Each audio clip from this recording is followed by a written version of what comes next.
नमस्कार। संसद टीवी के विशेष कार्यक्रम द लॉ मेकर्स में आपका स्वागत है। मैं हूं पवन कुमार शर्मा।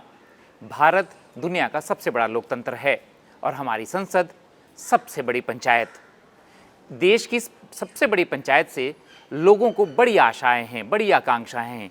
उनकी सारी आकांक्षाएं संसद से जुड़ी हैं और इन समस्याओं को, उनकी आकांक्षाओं को पूरा करते हैं जनप्रतिनिधि, हमारे सांसद यानी law makers.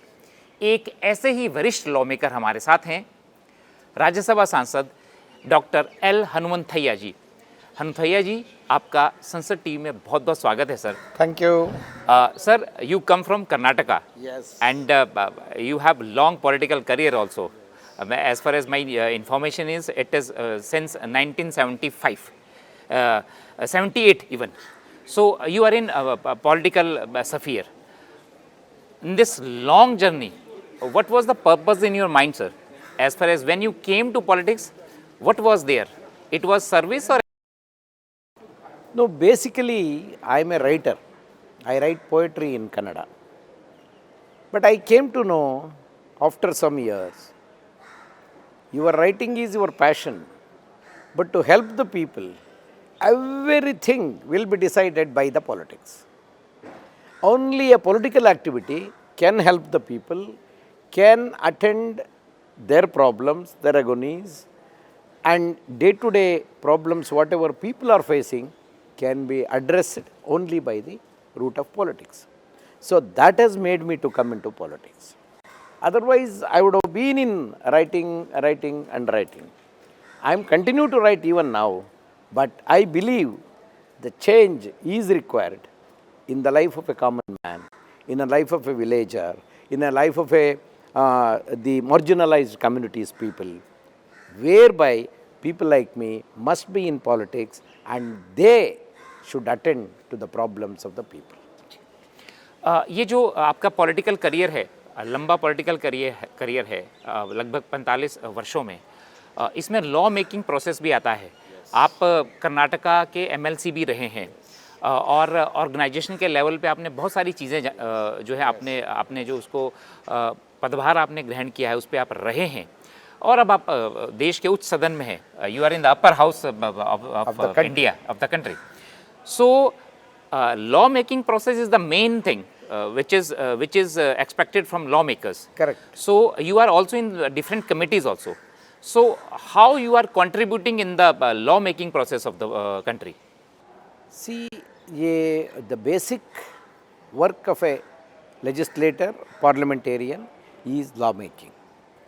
Your law must reflect in solving the problem of the people. That is the real strength of democracy.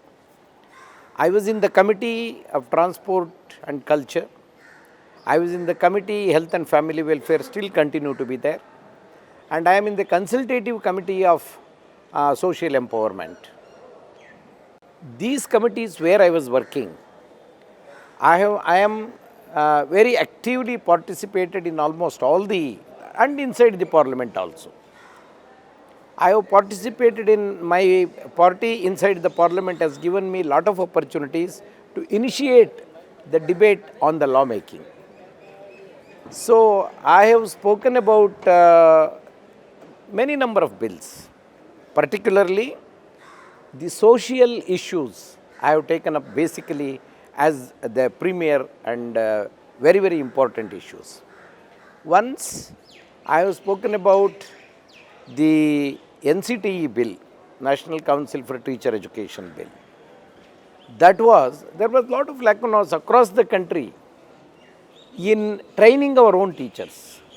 See, if you train a proper teacher, he will train crores of people, crores of students, and they will become a good teacher.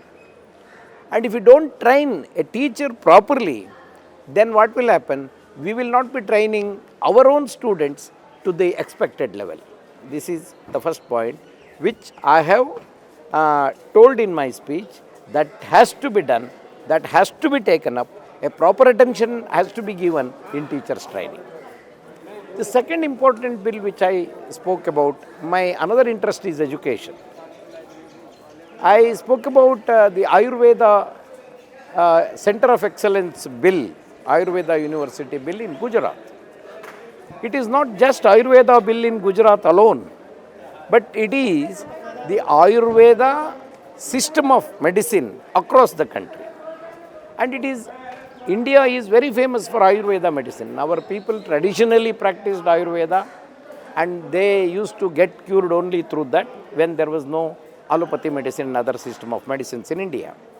So in that case, Indian Parliament has to give more attention and more encouragement to this kind of system of medicine across the country wherever there is a practice of Ayurveda system.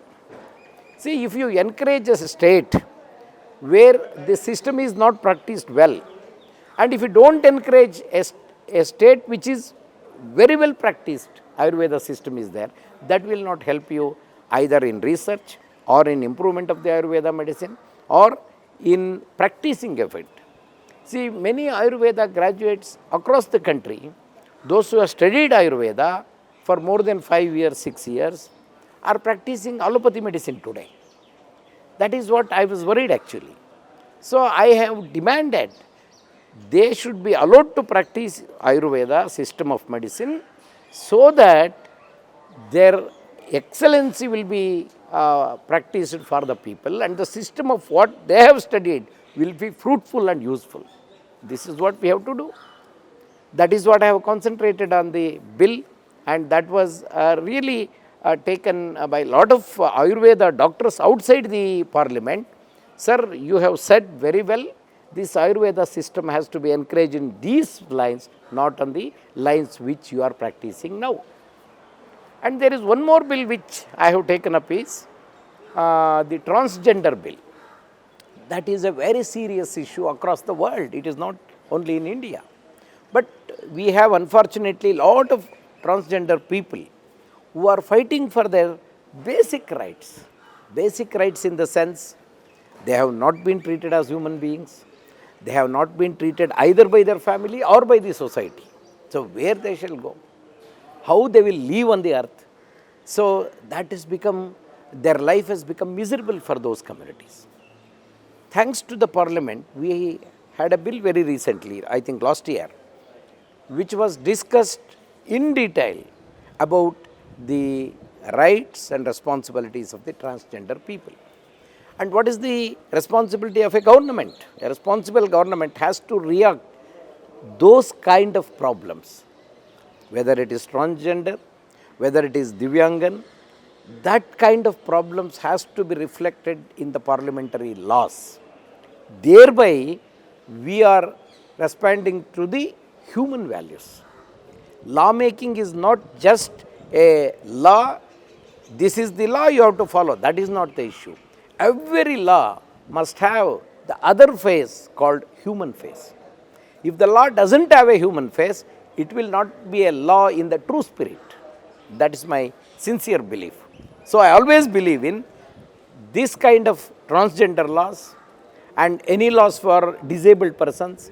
You should have the face of human touch into the law, which I have spoken in that. Sir, you are also in the panel of chairpersons, and many times there is uproar from the treasury benches also, the opposition also. Exactly. How do you feel at that time? That is a very important thing which you have raised. Being in the chair, you will not be a party man. You will not belong to any party. You will be a chairperson. You have to follow the rules, rule book, whichever is there already. That is the thing which you have to follow. But you should also use your wisdom when you are in the chair.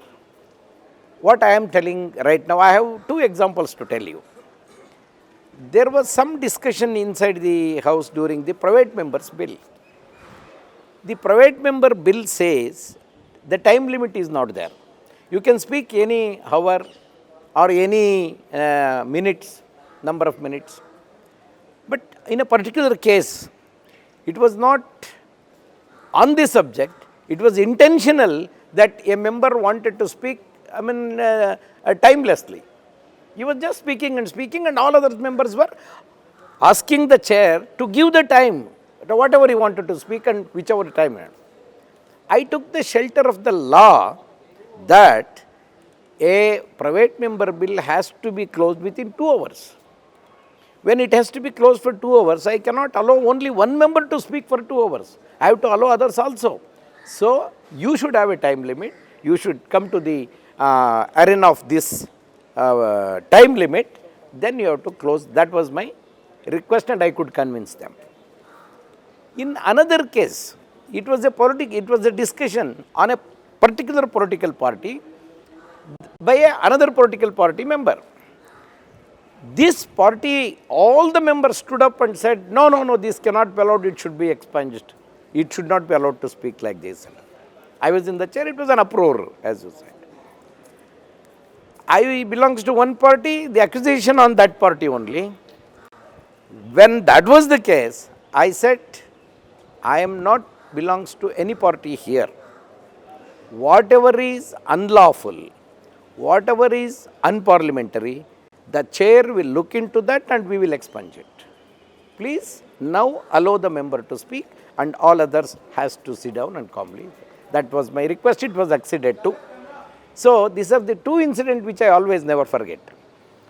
But at any point of time, as a panel deputy chairman, I feel that it is a place where you should forget your party for a minute. Though you cannot forget, but you should forget forcefully. Right, sir. Many a times you may not be able to forget that you are a political party member of parliament. But in the chair, you have to. Right. But many a times it will not happen, you know about it. But I feel to all the members that we should forget for that time and work on the rules of the chair. Sir, you represent Karnataka in upper house. So, what do you think? What are the big problems of Karnataka? And you have also raised those problems during 0 hour and question hour. What are those points, issues? No, my first question after becoming an MP I raised is that it is not only Karnataka, across the country, all the regional parties, those who were facing regional states, they were facing one particular problem. That problem was, in most of the banking recruitment, the regional language was not made compulsory. My request and demand then during 0 hour, please bring a law or give a direction to all the public sector banks that the regional language, knowledge of regional language has to be made compulsory. So that there will be a relation between the customer and the staff, good relation, and the smooth working of the banking system. Otherwise, there were a lot of galatas across the country, so that is not going to solve the problem of that particular department. So, I always demand for, even now, but after our demand, my demand, the regional cooperative banks were made compulsory. Yes, the regional language, knowledge is compulsory and they can write their examinations in the regional language also. That was made. But still, the nationalized banks were not given that facility. The government has not taken up. Even through your channel, I demand the concerned minister, Honorable Finance Minister, to make this compulsory that all the regional languages has to be given to appoint some people in that particular state. The knowledge of regional language has to be made compulsory. That's my demands even today. Sir, and I have raised a lot of other issues. The issues were particularly like when there was a disastrous natural calamity in the state, lot of villages were destroyed and lot of crops were destroyed. The central government was silent on that. I demand the central government that they should come and visit, they should take proper action and sanction sufficient funds to these natural calamities. That was another demand. And one more cultural issue which I raised is, Kannada is a language of a very old language in the country. across the world also. It has got classical status. Very few languages in India has got the classical status, say about 5-6 languages. When that is the condition, my demand was it should be given an autonomy for the Classical Language Institute. But till now it has not happened. Again, through your channel, I wanted to demand the classical language of any state, any language has to be given an autonomy so that they can work better.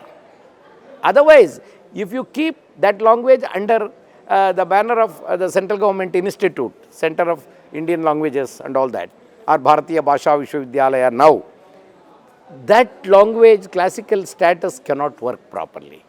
Because I have seen Tamil has been given autonomy status, has done wonderfully good work.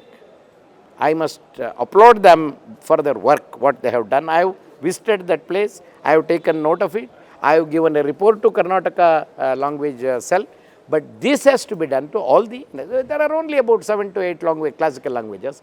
Those languages has to be given autonomy and they should get proper, sufficient funds for their activity. Then only there will be some meaning for a classical language. Sir, what is your vision regarding Karnataka and as for the country also? What is that dream project in Dr. L. Hanumanthaia's mind that it should be done, I will complete it? Yes.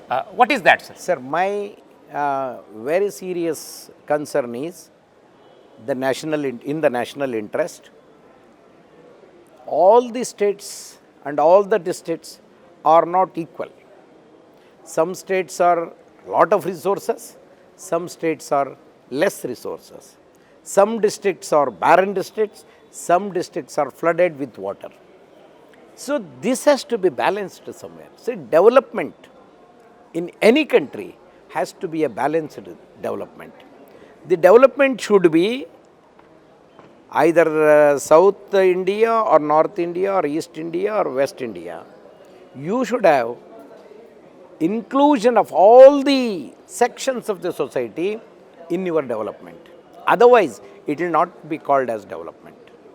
We always claim our status in GDP, GST collection, all that we are number one, number two, whatever we speak about that. But we should also give an account that whether all the sections of the society are included in this. The level of development is equal to all the people, all the regional places. See, even today, in a tribal area, they are not access to education. Many lakhs of people. That is not be called as development. We can claim that we are a developed country, but where are we? Are we including these kind of people and then say that we are developed? I am for that. So we should have to make law for that kind of activities. That is the real development. I visualize that development should come for this country. तो doctor L Hanumanthaiah जी का साफ कहना है कि देश में संतुलित विकास होना चाहिए और पूरे राज्यों में, सभी राज्यों में एक टीम इंडिया की तरह भारत को विकसित किया जाना चाहिए, तभी जो भारत है सही मायनों में विकसित होगा। डॉक्टर एल हनुमंथैया जी, आपने संसद टीवी के लिए समय निकाला। Thank you very much sir. Thank you so much.